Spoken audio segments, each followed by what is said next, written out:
La palabra de Dios. Hemos llegado ya en este programa de crecimiento, en la serie Madurez, a la marca de padres. Debemos recordar que en la medida que vamos creciendo espiritualmente, se van desarrollando más ampliamente los diferentes aspectos del amor tridimensional, o sea, el amor a Dios, el amor al prójimo y el amor a la misión. Desde el comienzo, el nuevo seguidor de Cristo puede tener estos tres aspectos del amor presentes en él, pero sin duda este amor va incrementándose en la medida que crece, no solo en calidad sino en extensión. Por ejemplo, cuando estamos en el crecimiento de hijitos, es necesario desarrollar primariamente el amor a Dios, al Padre, para estar fortalecido respecto al perdón de los pecados. Y con respecto al amor al prójimo, se desarrolla al compartir el testimonio personal con los incrédulos. Luego los jóvenes muestran este amor a Dios por el conocimiento, el crecimiento y fortaleza en la palabra de Dios y el reconocimiento de los enemigos como el mundo, la carne y Satanás. Pero su enfoque respecto al prójimo se encuentra en el discipulado. La madurez del joven lo coloca en la situación de poder acompañar al nuevo en la fe, discipulando personalmente, pero también mostrando su amor en el servicio al prójimo. El padre es quien ya tiene cada vez más desarrollado, ya este es otro paso, es otro nivel de madurez, porque aquellos que son padres espiritualmente hablando tienen desarrollada la intimidad con Dios a tal punto que ama a Dios más que a sí mismo, ama al prójimo como a sí mismo, predicando al no creyente y discipulando al discípulo, y ama a la misión, al tener hijos espirituales que tienen hijos, enfocándose en la multiplicación. Miremos juntos estas características de padres. La primera característica es el conocimiento, un conocimiento especial. Los padres son los que tienen un conocimiento que no solo es el de policía o el de profesor, sino el de pastor. El conocimiento de los padres se basa en dos aspectos, los principios y la perspectiva o intimidad con Dios. Cuando leemos allí en Hebreos capítulo 5, versículo 14, se nos dice que el alimento sólido es para los que han alcanzado madurez, para los que por el uso tienen los sentidos ejercitados en el discernimiento del bien y del mal. O sea, los que son padres espiritualmente hablando, saben discernir. Ellos se guían no solo por preceptos o mandatos específicos que dice esto sí, esto no, sino por principios. Y sabe no solo qué aplicar, sino cuándo hacerlo y cuándo no hacerlo. Pero además ellos tienen un conocimiento aplicable no solo de la palabra del Señor a través de principios, sino también de la persona del Señor. Allí en 1 Juan 2:13, la primera parte, dice, os escribo a ustedes padres porque conocen al que es desde el principio. Y en el verso 14 es algo semejante, os escribo a ustedes padres porque han conocido al que es desde el principio.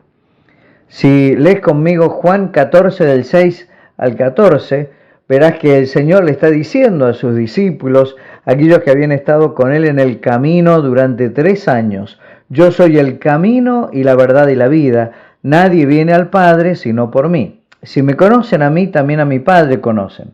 Desde ahora le conocen y le han visto. Y entonces en ese contexto Felipe reacciona y le dice, Señor, muéstranos al Padre y nos basta. Entonces Jesús le dijo, tanto tiempo hace que estoy con ustedes y todavía no me conocés, Felipe. El que me ha conocido a mí ha visto al Padre. ¿Cómo es que dices, muéstranos al Padre y nos basta? ¿No crees que yo soy en el Padre y el Padre en mí? Las palabras que yo les hablo, no las hablo por mi propia cuenta, sino que el Padre que mora en mí, Él hace las obras. Créanme que yo soy en el Padre y el Padre en mí. De otra manera, créanme por las mismas obras. De cierto les digo que el que en mí cree, las obras que yo hago, él las hará también, y aún mayores hará, porque yo voy al Padre. Todo lo que pidan al Padre en mi nombre, lo haré, para que el Padre sea glorificado en el Hijo. Si algo piden en mi nombre, yo lo haré. En la medida en que tenemos intimidad con alguien, vamos conociéndole más y más, sabiendo lo que cree y hasta podemos decir cómo va a reaccionar la persona. El Señor había pasado 3 años con sus discípulos y les había dicho claramente quién era, que Él era la misma revelación y expresión externa del Padre. Y cuando estaba en esta cena íntima de despedida, le dijo que ellos ya conocían el camino, que ya conocían al Padre. Allí es donde Felipe reacciona y dice, muéstranos al Padre y nos basta. Esta frase mostraba que en realidad no había llegado a entender del todo quién era Jesús. Tanto tiempo hace que estoy con ustedes y no me conoce, Felipe. Quien me ha visto a mí, ha visto al Padre. Usando como paráfrasis las palabras de 1 Juan 2, 13 y 14, es como si le dijera, tanto tiempo hace que estoy con ustedes, Felipe, y no me has conocido. ¿No has conocido que yo soy el que es desde el principio? Quien tiene la madurez de un padre discierne al aplicar principios basados en el conocimiento de su palabra, pero también discierne al aplicar la perspectiva basada en el conocimiento de su persona. En segundo lugar, nos encontramos con la empatía. La preocupación son los hijos y por esto su carácter es digno de ser imitado. El padre tiene una empatía desde su corazón con sus hijos espirituales. Allí Pablo expresa este tipo de empatía allí en Gálatas 4:19 y lo expresa como si fuera una parturienta. Él dice así, hijitos míos, por quienes vuelvo a sufrir dolores de parto hasta que Cristo sea formado en ustedes. O sea que hay un carácter compasivo y empático que caracteriza al Padre. El padre a veces no duerme por causa de sus hijos.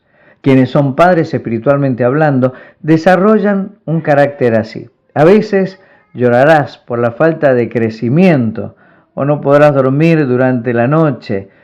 Quizás te entristecerás por las malas decisiones que tus hijos espirituales han tomado. Pero también el padre en su carácter se moviliza misericordiosamente con el que regresa al hogar. Su corazón se debe correlacionar con el del padre que recibe al hijo pródigo. ¿Recuerdan allí en Lucas 15? Si lees Lucas 15, versos 20 al 24, verás que cuando el padre ve de lejos a su hijo que está regresando, corre, le abraza, le da un beso, le da un vestido, le da calzado, pone un anillo en su mano y le prepara un banquete especial. El padre se goza por sus éxitos y se entristece por las caídas. ¿Cómo se desarrolla este carácter? Con la intimidad con Dios, conociendo al que es desde el principio. Allí está el principio de la empatía, del dolor y del gozo. Pero en tercer lugar, otra característica es la protección. En 1 Tesalonicenses 2:7 Pablo les dice, antes fuimos tiernos con vosotros como la nodriza que cuida con ternura a sus propios hijos. La nodriza es la madre que amamanta con cariño a su bebé y lo cuida. La mamá siempre sale en defensa de su hijo, hace todo lo posible para protegerlo de lo que considera un peligro. Esta protección la hace defensora de sus hijos. Si hay una característica de madre que se destaca siempre, es el autosacrificio. Esta es la característica a la que apela el apóstol al mostrar lo que significa su paternidad. Tan grande es nuestro afecto, dice el apóstol, por ustedes, que hubiéramos querido entregaros no solo el Evangelio de Dios, sino también nuestras propias vidas, porque han llegado a sernos muy queridos. Para luego dar un flash del significado práctico de este sacrificio. Él habla de un esfuerzo y fatiga de noche y de día y de la predicación del Evangelio. Entonces nos encontramos con este concepto de la protección que implica cuidado y sacrificio. En cuarto lugar, la disciplina. Allí en Hebreos 12, 7 al 11, se nos describe lo que hace un padre que en verdad ama a quien recibe por hijo. Dice la palabra del Señor: si soportan la disciplina, Dios les trata como a hijos, porque, escucha bien, ¿qué hijo es aquel a quien el Padre no disciplina? Pero si se os deja sin disciplina, de la cual todos han sido participantes, entonces sois bastardos y no hijos. Por otra parte, tuvimos a nuestros padres terrenales que nos disciplinaban y los venerábamos. ¿Por qué no obedeceremos mucho mejor al Padre de los Espíritus y viviremos? Y aquellos ciertamente por pocos días nos disciplinaban, como a ellos les parecía, pero para lo que nos es provechoso, para que participemos de su santidad. Es verdad que ninguna disciplina al presente parece ser causa de gozo, sino de tristeza, pero después da fruto apacible de justicia a los que en ella han sido ejercitados. En 1 Tesalonicenses 2, 11 y 12 sigue diciendo el apóstol: así como también sabéis de qué modo, como el Padre a sus hijos, exhortábamos y consolábamos a cada uno de ustedes y les encargábamos que anduviesen como es digno de Dios, que les llamó a su reino y gloria. Cuando eres un padre, espiritualmente hablando, debes corregir a tus hijos espirituales. Hay que animarlos a ser imitadores de Dios. En Hebreos leímos que Dios es como el Padre que al que ama disciplina y corrige al que recibe por hijo. Esto no solo se refiere al primer tiempo de vida espiritual, sino cuando es un joven en las cosas del Señor. El padre del hijo pródigo, que tuvo esa empatía con su hijo menor, es el mismo padre que confrontó a su hijo mayor para corregir la visión que tenía de las cosas. Lucas 15, 33 y 32 dice: él entonces le dijo: hijo, tú siempre estás conmigo, y todas mis cosas son tuyas. Mas era necesario hacer fiesta y regocijarnos, porque tu hermano era muerto y ha revivido, se había perdido y es hallado. Esta es la dinámica del Padre. El Padre, ¿qué es lo que hace? Instruye por un lado y corrige por el otro. Esta es la disciplina. En quinto lugar está la provisión. Jesús, hablando acerca de la oración, él decía allí en Mateo 7, 9 al 11, ¿qué hombre hay de ustedes que si su hijo le pide pan, le va a dar una piedra? O si le pide un pescado, le va a entregar una serpiente. Bien, si ustedes, siendo malos, saben dar buenas dádivas, ¿cuánto más vuestro Padre que está en los cielos dará buenas cosas a los que le pidan? Los padres deben preparar la comida para sus hijos. Para ello debes saber hacer la comida y debes adecuar la comida a la necesidad de tu hijo. La comida que tiene que recibir un discípulo tiene que tener su origen en la palabra de Dios. Por esto es necesario que quienes son padres espiritualmente hablando sepan manejar bien la palabra de verdad. Allí en 2 Timoteo 2:15 nos dice que debemos procurar presentarnos diligentemente delante de Dios como obreros aprobados, que usamos o que trazamos o interpretamos bien la palabra de verdad. Hay muchos que dan la palabra de una manera incorrecta, porque no saben interpretarla y le hacen decir a la palabra lo que no dice. Debemos saber que en la Biblia Hay narraciones, poesías, profecías, ilustraciones, diálogos circunstanciales, enseñanzas doctrinales, escatología, etc. Hay enseñanzas que son para el pueblo de Israel, otras para el pueblo de la conquista de Canaán, unas son leyes civiles, otras ceremoniales, y están las presentadas a la iglesia, por ejemplo, allí en el Nuevo Testamento. La sustancia debe ser extraída de la palabra, no de un sueño o de visiones personales. Esa frase que dice, Dios me dijo que te dijera tal cosa, si no está aprobado por la palabra de Dios, es solo golosina espiritual. Dios dice que toda la escritura es inspirada por Dios y es útil para enseñar, para redarguir, para corregir, para instruir en justicia, a fin de que el hombre de Dios sea completo, perfecto, enteramente preparado para toda buena obra. Segunda Timoteo 3, 16 y 17. Esto es lo que el apóstol le dice a Timoteo. Él había sido enseñado desde pequeño en el conocimiento de las Escrituras y en la Torá. Esa palabra había obrado en él. A él es que le dice, persiste tú en lo que has aprendido y te persuadiste sabiendo de quién has aprendido y que desde la niñez has sabido las Sagradas Escrituras, las cuales te pueden hacer sabio para la salvación por la fe que es en Cristo Jesús. O sea que si estás discipulando a un hijo espiritual, no debes dejar de darle comida. Asegúrate que recibe diariamente el suplemento correcto. No solo los fines de semana o cuando nos reunimos en la casa de paz o en el minigrupo. El problema está en cuando ya debiéramos ser maestros y padres y nos hemos quedado sin madurar, estancados espiritualmente, así como dice Hebreos 5, 11 al 13. Y en vez de estar preparando para nuestros hijos, estamos pidiendo leche espiritual chocolatada. Recordemos, aquellos que son padres espiritualmente hablando se ocupan de proveer, de la provisión. Esta tiene dos características, apropiada y perseverante.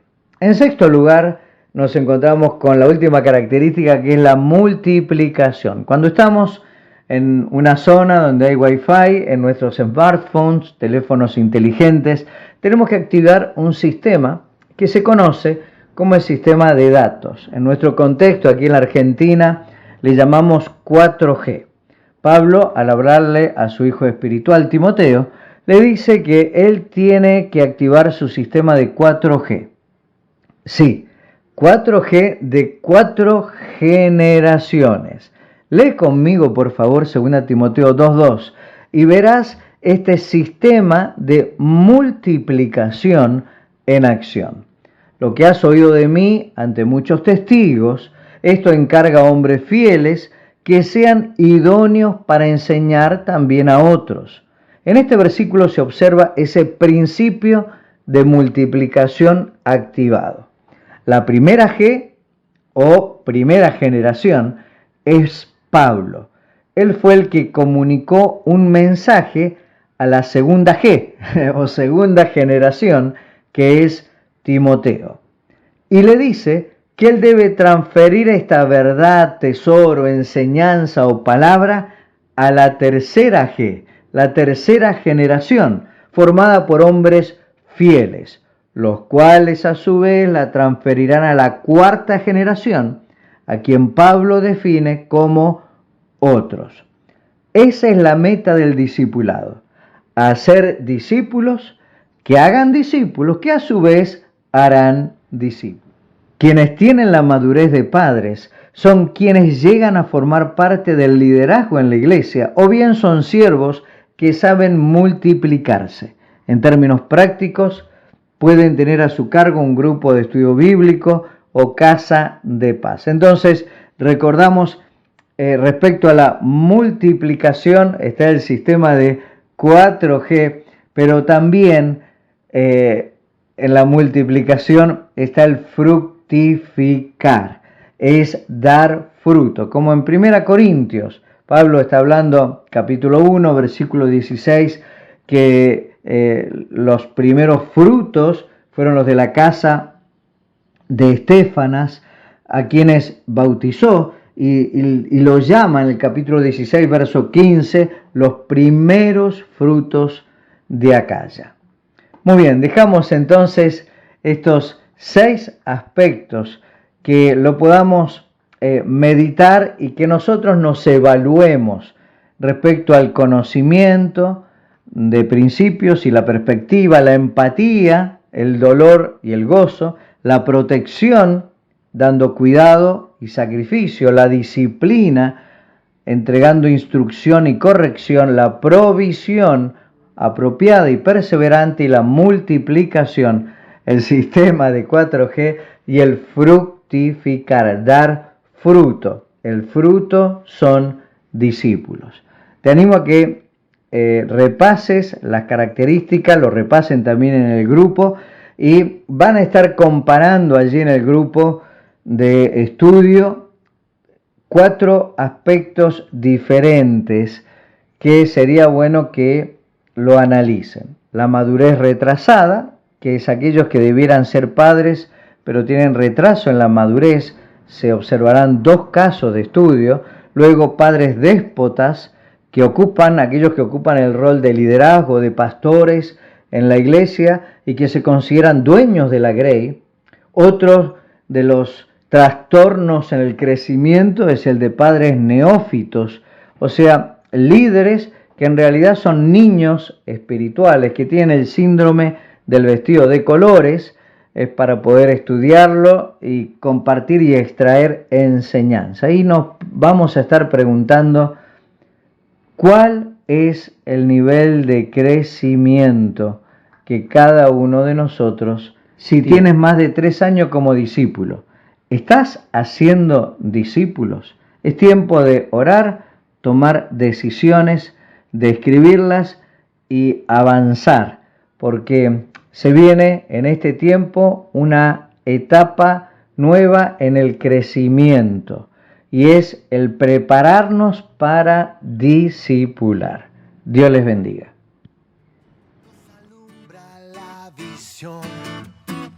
Corrige nuestros pasos, renueva nuestro interior, nos alienta en esperanza a seguir. Es el agua que purifica nuestro ser, es aliento para obedecer.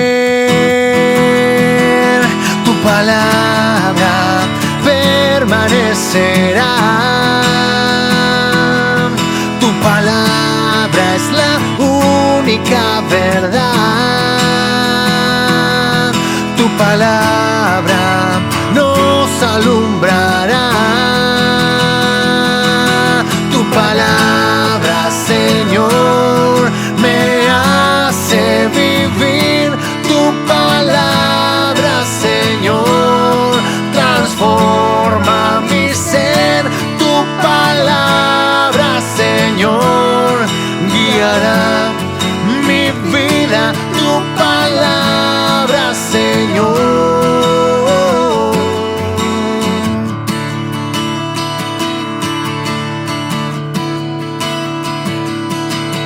Tu palabra, Señor, me hace vivir. Tu palabra, Señor, transforma mi ser. Tu palabra, Señor, guiará mi vida. Tu palabra, Señor.